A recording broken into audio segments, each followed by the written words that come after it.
It's not a problem. Right, thank you for staying with us.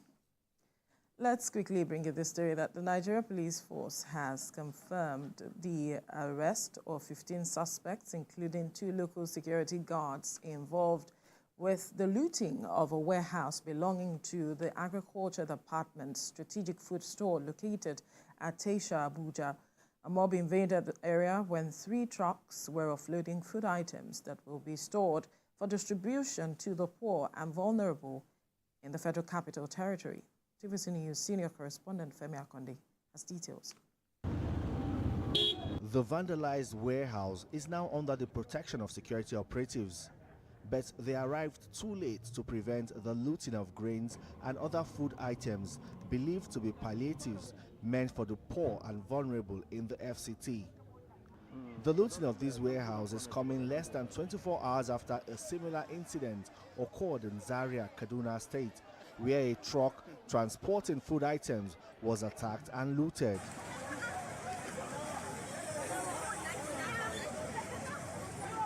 This growing tendency to attack, vandalize and loot buildings and vehicles suspected to contain food items is coming at a time when the country is grappling with rising food prices, inflation and economic hardship. It's unfortunate we woke up and got the same news. To ensure that we convince Nigeria that the warehouse is not of NEMA, we had to drive down this way to be sure this is what happened. We were well informed that this warehouse belonged to FCT Agri Department where grains were stored. It's rather an unfortunate incident. We dey offload grains, corn with that.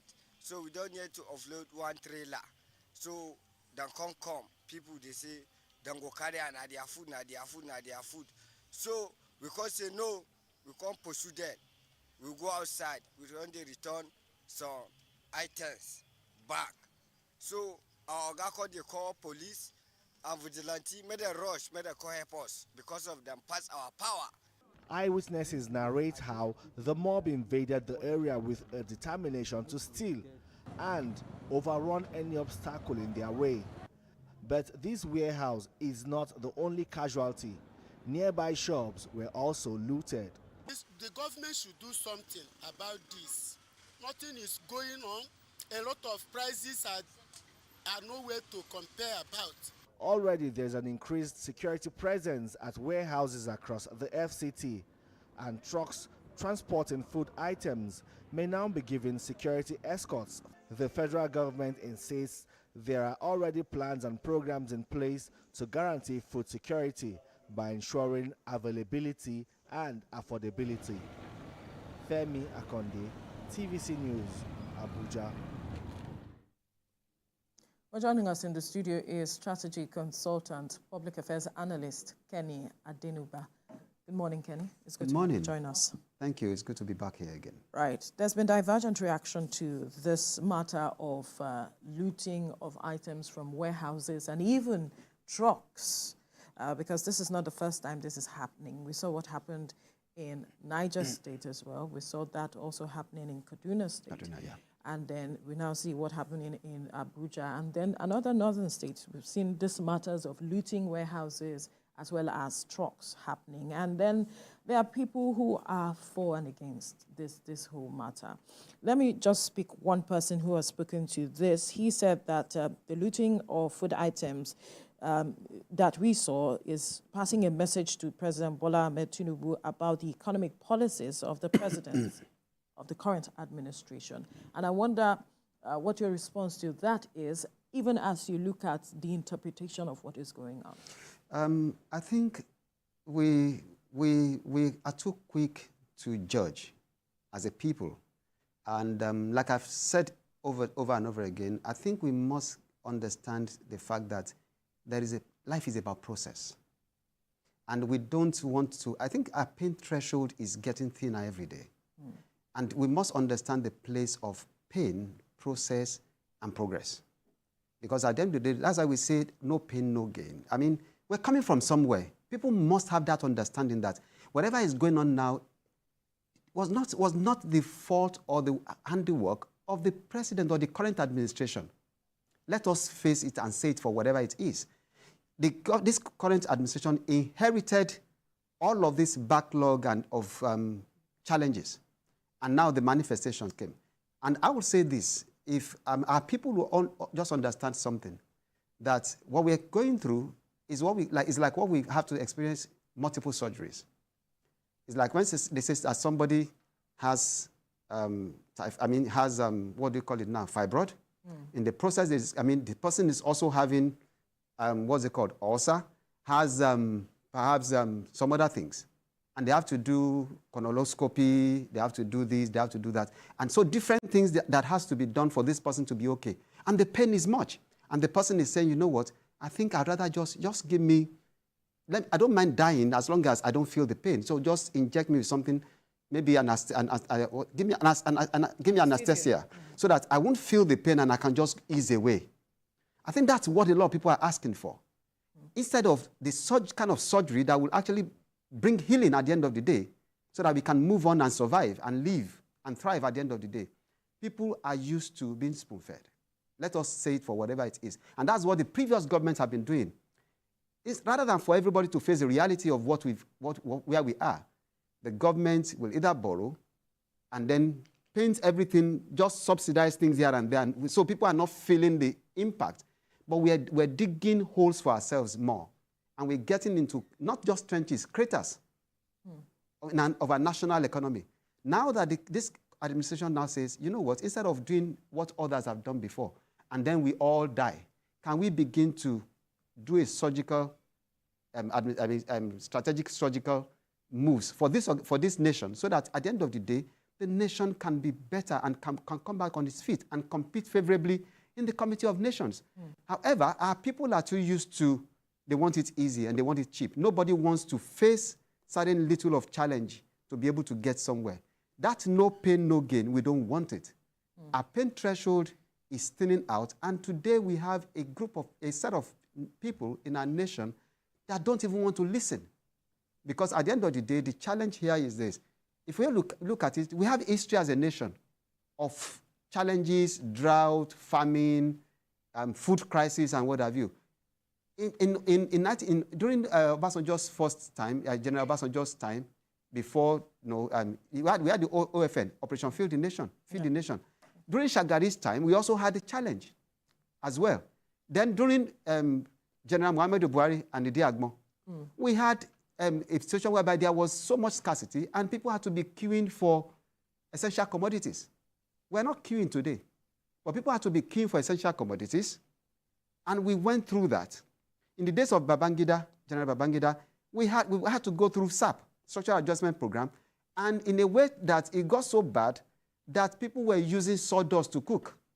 I could remember all of this. So in a way, where did we leave that threshold that gives us resilience in the face of challenges to have a comeback and bounce back regardless of what is going on? Where did we leave it? Where did we leave it? So now the challenge here is, yes, unfortunately, we have previous administrations where people actually stole this nation blind. Okay. Let us face it. You see, we will apportion government their own blame. Right. Government is succeeding. So it's a continuum. So we won't spare the government that, okay, either previous government had done this and this current government is trying to do this. Perhaps there will be some little errors in operation and or strategic operation and strategic matters or operational matters. But apologies, do you see a manifestation of this also playing out, this issue of trust deficits of government? Present government has said over time that essential grains will be released in due course, and we understand that as from tomorrow or thereabout. Yeah. But the fear of the past that, okay, during COVID, palliatives were shared out. At the end of the day, they didn't get to the people. People now had to resort to looting warehouses.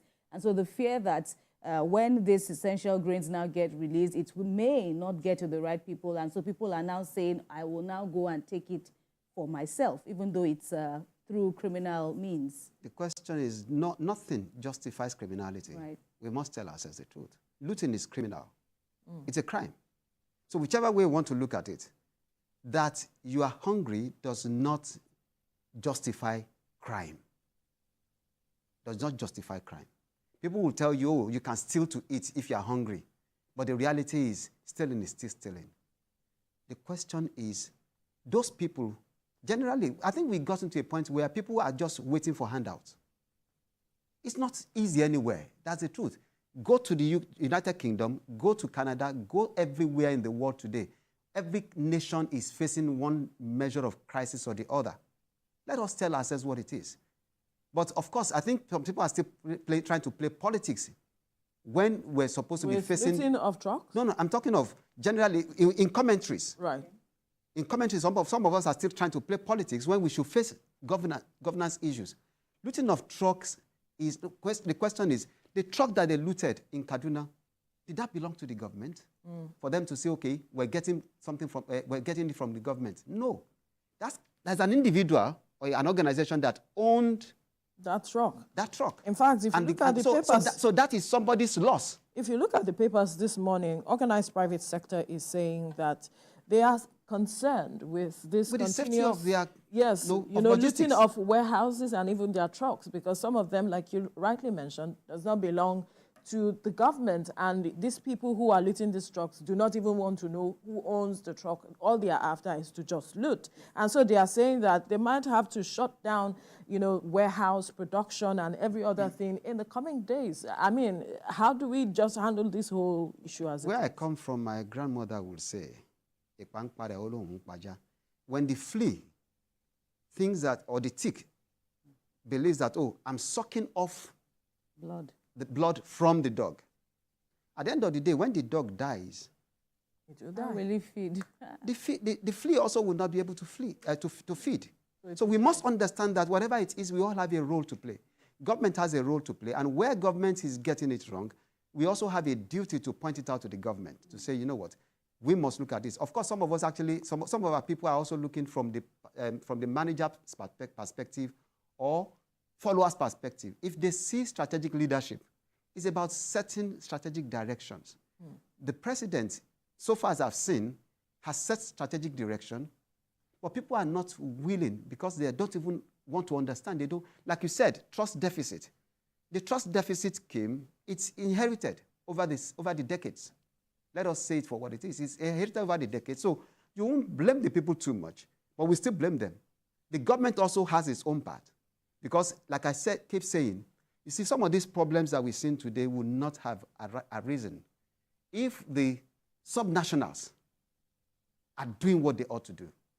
Let us say for what it is. The governors, the local government chairmen, particularly the governors, because sometimes some of the things that actually happen at the local government level are influenced majorly by the activities of the governors. So at the state level, what are the governors doing? The federal government, we all are aware, released funds through the FAAC on a monthly basis when they go to collect allocation. Allocations were increased. Now that there was more income for the government, at the federal level, allocations were increased. What did the governors do with it, or what have they been doing with it? So people need to ask their governors, what have you been doing with these funds? Some are trying to build railways now, some are trying to build this, build that. But we've only seen few. Pardon me, certain states are all about the place, sometimes even collecting awards and what have you, and I'm asking questions. What awards are you collecting when the people of your state, if the people of the state are told to vote who the governor of the year or whatever it is, will they pick you? Those are the questions you want to ask, because at the end of the day, you realize that state governors are not doing what they should do. Because they are the ones who are closer to the people than the federal government. The federal government is doing what it can do, given its own level and responsibilities. The state government should actually make sure that some of these things about food, commerce, and what have you, the state government should have taken care of all of this. But what do we find? They also probably created some of the challenges we have now by not doing the things they ought to do or doing certain things wrongly. So let us say it for whatever it is. That should really address the needs of the people. That should address the needs of the people. So if the state governments have done things they ought to do, then we will not be where we are today, because the people will have, there would have been a measure of, was palliative for the people at the state level. But where do you see this all going? The manufacturers are threatening to halt nationwide distribution of goods. Army formations are saying they will are set to be set up to guard warehouses and the likes. And, you know, the ripple effect, the spiraling effect that it has happened here, it may happen here and in other places. Where do you see this all going? What's the way out now? That's why I'm saying that our people should be patient and understand that there's a process to everything. Patience is relative. Now, patience is relative. Patience is relative. However, let us say it for what it is. Because if we don't, at the end of the day, an impatient person will mess up everything. If you say that, you see, where I come from, they said, if you say that you want to, burn the snake the way, with the length in which it is, you will burn the house in the process. So we must be able to understand the fact that, number one, this is what we're facing right now. Let our people be patient. Government has said there's going to be grain supplies. They were, as far as we knew, they were bagging them in certain regions enough to be able to distribute. So now, our people must be patient. We just need to appeal to the people to be patient, because if they are not, and the manufacturers and the logistics people, distribution, decide that, you know what, we're shutting down, there's not going to be anything for them to even be able to buy at any expensive price. So we need to actually understand the implication of some of these things. This leads me to my next question. Is government communicating appropriately what is in? Now, you mentioned something about bagging. How many Nigerians knew about this bag? Because they've been waiting. The government said we'll release grains, and they have been waiting, and they're asking, why is the government not releasing the grains? And suddenly, and some people thought it was a grain that they saw somewhere. Right. Now, it is part of the challenge we have. And I think I want to appeal to the people who work with Mr. President, particularly when it comes to communication. I'm a communications person as well. So in strategic communication, you can't afford to wink in the dark. Nobody sees you, even if you know what you are doing. Now, the reality here is there must be communication. I've seen a few things, but they must be all out. Strategically. Because otherwise, there'll be alternative truths all over the place. And alternative truths is as good as lies. So people will hear people will hear things, and it's the people that are speaking to them that they will hold on to those ones are saying. If you go on the social media, you hear manner of things. There will be a lot of conspiracy theories here and there, because the people that ought to be talking and coming out to speak, the truth of the matter is this: the spokesperson for the presidency and what have you should speak. The Minister for Information should come out and address the people on a weekly basis at this point. The president doesn't need to do it on a weekly basis, but the Minister of Information, and either the special advisor to the president on information and strategy, or the special advisor on communications and what have you, should on a weekly basis let us know what is going on, so that, the government is doing this. This is where we are at now. This is what has been done. The Minister of Agriculture, let people talk. That way, people will know that, okay, fine, they are communicating. Then, if somebody says, I'm not aware, other people will be able to tell them, oh, I heard it on TV, or I heard it on radio. So let them work with, even if it's the federal government, broadcasting corporations, let them work with them. And then, of course, the other private stations and state stations can then take it on. But if you don't communicate, nobody is going to hear you, and nobody knows your intention when you don't speak. So you may think that, everybody knows what I'm trying to do something in one corner. But if you don't speak, nobody knows. So there's need for communication. Strategic communication is critical. How do we work with the media to ensure that we make it an agenda? Communication of what is going on becomes a major agenda setting strategy for the media. That is something that needs to be considered, so that the people can, per minute, get informed.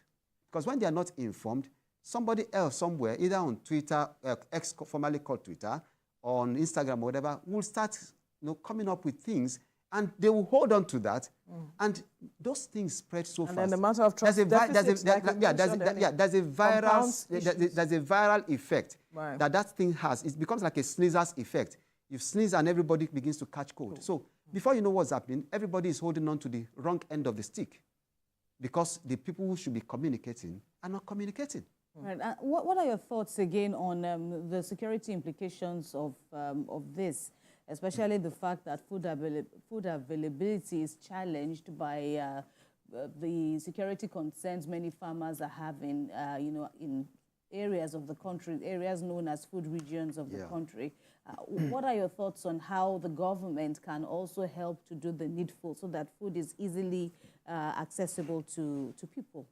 Well, thank you. You see, the insecurity we've had over the years is also responsible in, partly because a lot of people, a lot of farmers couldn't go to farm, and even those who went to farm, you had their crops being destroyed. Some killed. No, somehow by whether they say herdsmen with clashes and that. So in a way, people are afraid to go to the farms, and so if they don't, then there's nothing to harvest.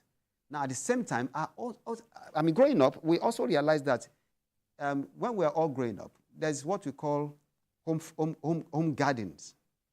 A lot of us today, we have one little space we can actually do some things for ourselves, but I think nobody wants to get stained or soiled, so to say. So everybody is now doing psychedelic in a way. Well, some other persons want to, but there's no space. Development has overtaken in urban areas. Oh, because we now live in concrete jungles. However, even in the concrete jungles, we can actually do certain things. People now grow things in sacks, and they also have what they call hydroponics, where they have pipes and what have you that they use to grow kales and what have you. So there are ways around some of these things. If at least let us individually find a way to be self-sufficient in our own little ways, if we can, while the bigger things we can then find ways to get them. But the issue is the security implication, like you said, is part of the things we are facing now. So the government also, both at state, at local and federal level, needs to look at how to resolve a lot of insecurity challenges. Of course, thank God, the government is now looking at the possibility of state policing, including forest guards. Right. And then just last week or thereabout, I think last week Thursday, I believe, the Southwest Obas also had a conference for the Southwest, on Southwest security, where you had the chairman of the Police Service Commission as the keynote speaker and what have you.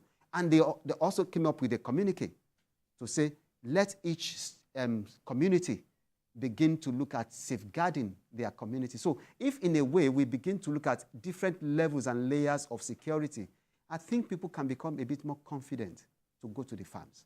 So I think that's something we need to do. So we can't leave security to the federal police.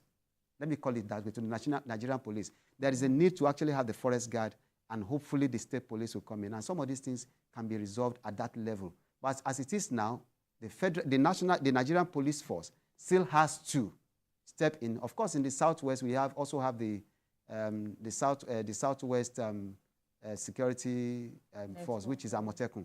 Also, they're also doing a number of works. In the East, we have the Buagu and what have you, the Eastern, whatever. So in a way, let's see how some of these things will work. But the truth of the matter is this: insecurity has been part of our problem that has led us to where we are today. So people must understand that whatever is going on today predated this current administration. However, if we say that we would treat it the same way others have been treating those challenges that we faced, perhaps today, people will say, yes, we are buying fuel at maybe 300 naira, and so this, but at the end of the day, we're probably just digging our grave in more, probably making it more nicer for us to rest in peace sooner as a nation. But thank God, this government is saying, let us face the reality of our lives so that we will know where we are exactly. And that's one thing about strategy. If you don't know what, you must know where you're coming from, where you are, where you want to go, how to get there, and also begin to look at measures to be able to say, are we getting there? So evaluation as we go on. We need to keep evaluating. And that's where the government needs to do something for us. Tell us, okay, government needs to communicate, which we were talking about. Tell us that, okay, fine, what is going on what we are doing right now, within the next 6 months, within the next 9 months, we will see this, and this result.